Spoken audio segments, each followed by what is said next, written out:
Hey everyone, and welcome to the DayZ Beginner's Guide series. And this is the first episode. Welcome.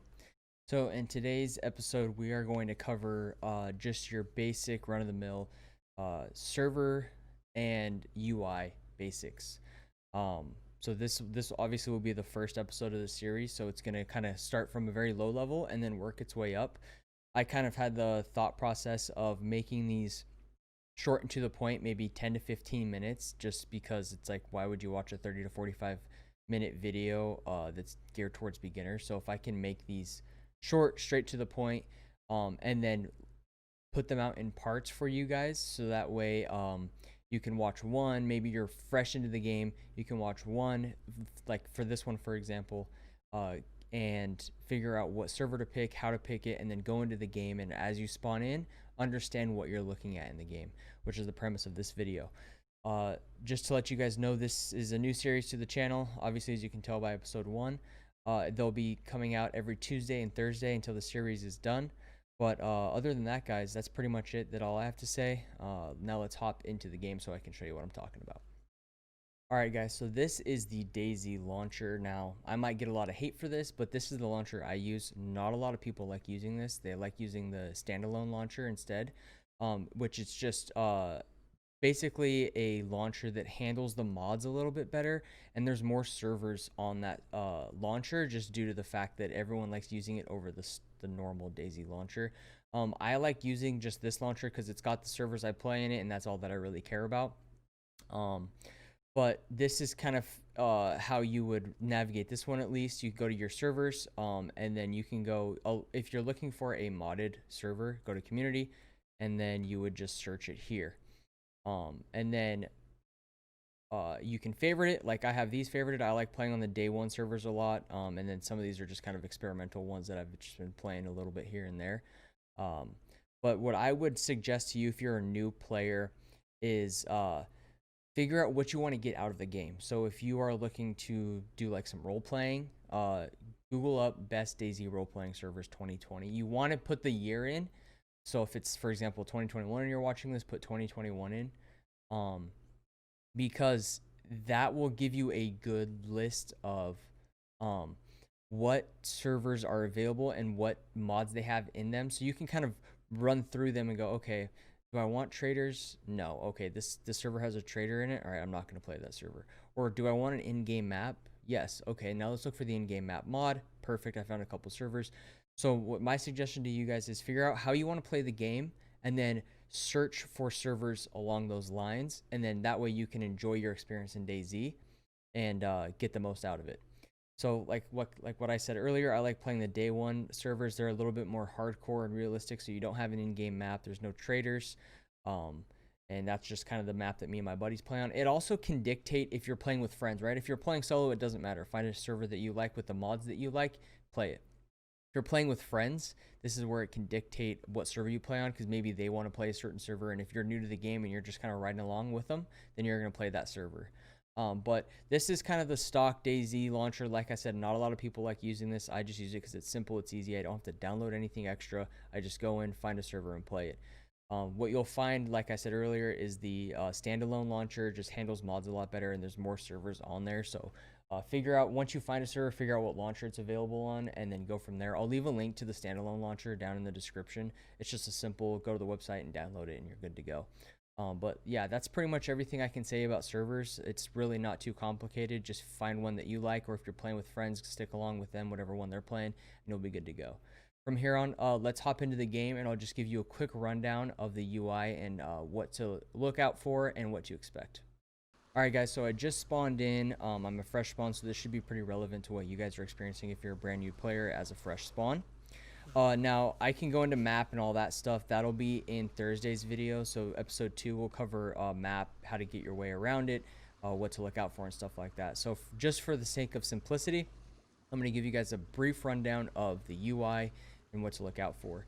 So on the bottom right of the screen, as you can see, it shows your thirst, your hunger, your temperature, and then your blood and your health. Now, DayZ is a survival game, so you're going to want to be looking out for anything that can help you survive, like water, anything to drink, anything to eat, and then warmth. Especially if you're playing, I'm playing Winter Chernarus right now, so the temperature's a lot colder here, so you can freeze to death a lot easier. So looking out for thicker clothes to wear and stuff like that.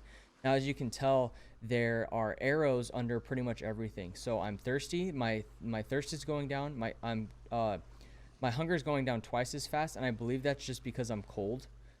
As you can see that my temperature is dropping, and it's blue. If it's blue, it means that it is you're cold. And then my health is dropping because I'm cold and because I'm hungry. So they all kind of correlate with each other. Just to prove my point a little bit more, like if I were to run in and grab some food and my health would, or my hunger was going up, then my health would stop going down, but I would still be cold. You still want to be looking out for clothes and stuff like that as well. Now let's open up the inventory. From here, every fresh spawn spawns with a couple things. It just depends on what map you're spawning on. So since this is Winter Chernarus, I spawned with a heating pack, and then some rags to heal up some bleeds, stone, and then a glow stick. Glow sticks, really, I haven't really found a good use for them. I'm somewhat new to the game as well, so as I'm learning, I'm kind of giving you guys what I learned, and hopefully it'll help you guys as well. But just to give you a brief example of how the UI works here, so you have up in your equipment tab, this is where all your clothes and your gear is going to be, obviously, because it's equipment.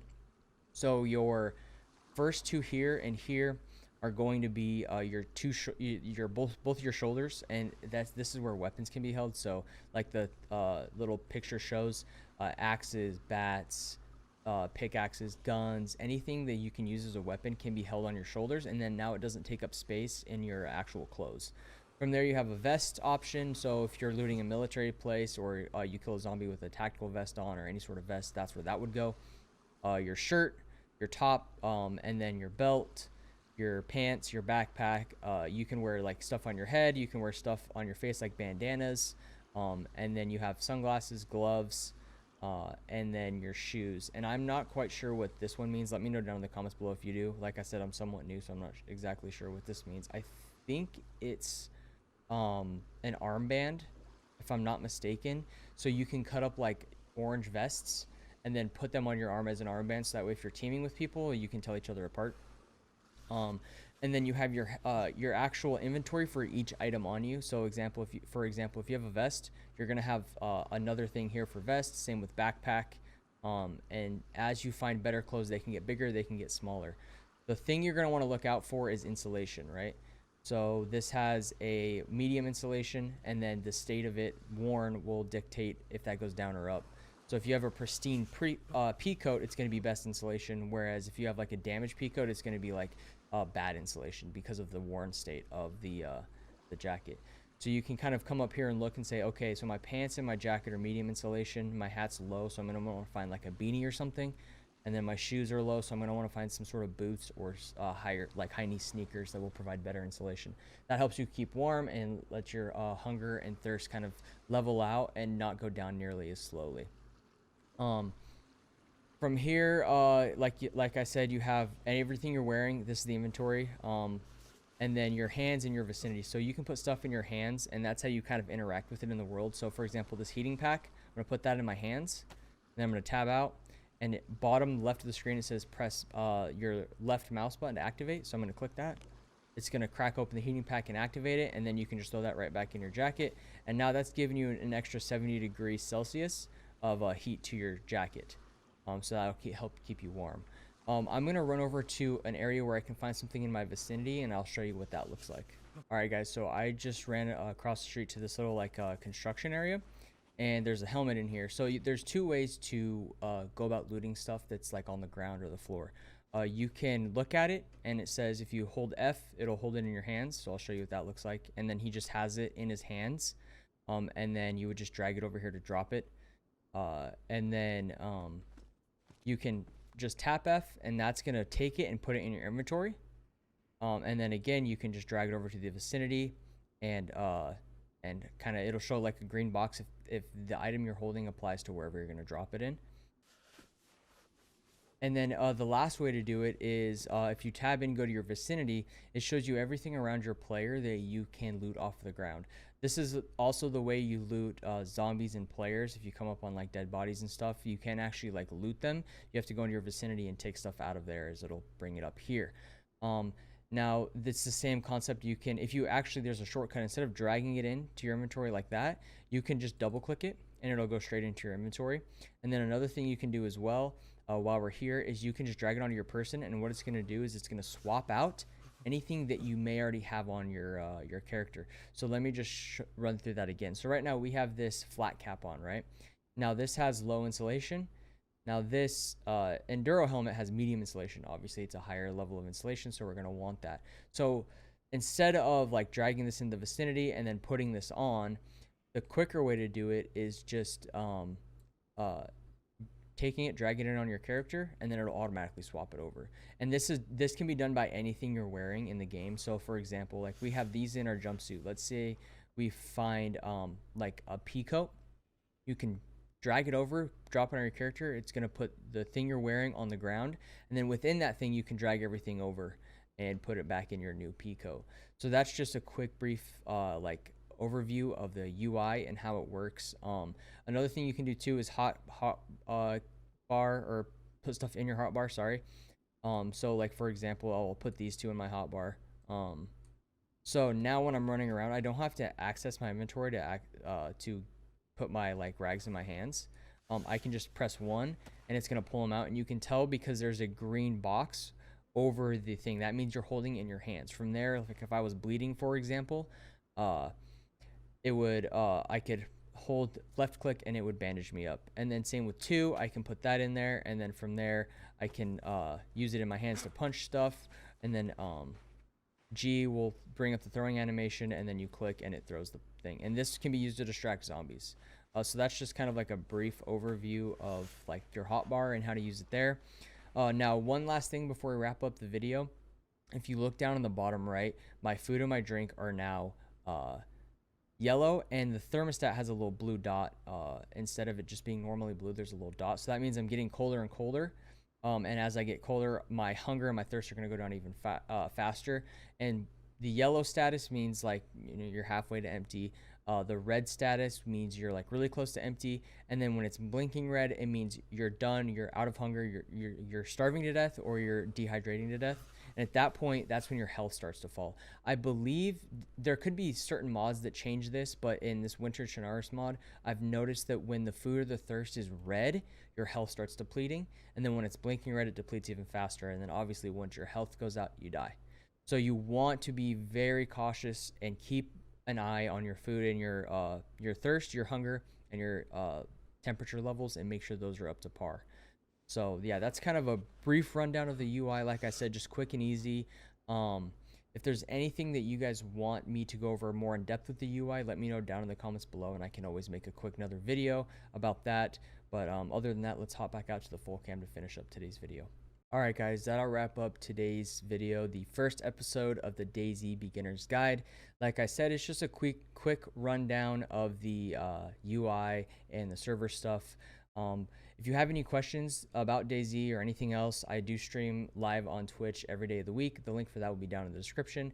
And I also post highlights of the stream on my TikTok, so the link for that will be down in the description there. Feel free to stop on by either platform, say hi, hang out, whatever it may be. I'd greatly appreciate it.